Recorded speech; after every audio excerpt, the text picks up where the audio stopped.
நடிகர் விஜயின் திரைப்பயணத்தின் கடைசி திரைப்படமாக உருவாகியுள்ள ஜனநாயகன் படத்தின் இசை வெளியீட்டு விழா மலேசியா வரலாற்றிலேயே ஒரு புதிய சாதனையை படைத்துள்ளது.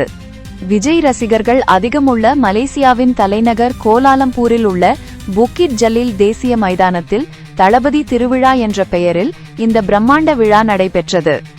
இந்த விழாவிற்கு 70,000 முதல் 90,000 ரசிகர்கள் வரை வருவார்கள் என எதிர்பார்க்கப்பட்ட நிலையில் மைதானம் முழுவதும் ரசிகர்கள் வெள்ளத்தால் நிரம்பி வழிந்தது. இறுதியில் இந்த விழாவில் 90,000 பேர் கலந்து கொண்டதாக தகவல் வெளியாகி உள்ளது. இதற்கு முன்னர் மலேசியாவில் அதிகபட்சமாக 81,000 பேர் பங்கேற்றதே சாதனையாக இருந்த நிலையில் அதை முறியடித்த ஜனநாயகன் இசை வெளியீட்டு விழா நிகழ்வு மலேசியன் புக் ஆஃப் ரெக்கார்ட்ஸ் புத்தகத்தில் இடம் பிடித்து சாதனை படைத்துள்ளது.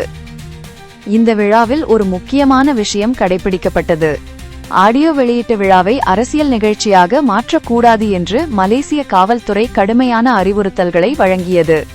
இதனால் அரசியல் பேச்சு கோஷங்கள், பேனர்கள், தமிழக வெற்றிக் கழகம் கொடி சின்னங்கள் போன்றவை மேடையிலோ அல்லது மைதானத்திலோ முற்றிலும் தடை செய்யப்பட்டிருந்தன.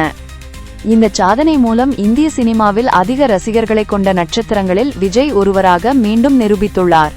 இந்த படம் வரும் பொங்கலை முன்னிட்டு ஜனவரி 9ஆம் தேதி திரையரங்குகளில் வெளியாக உள்ளது.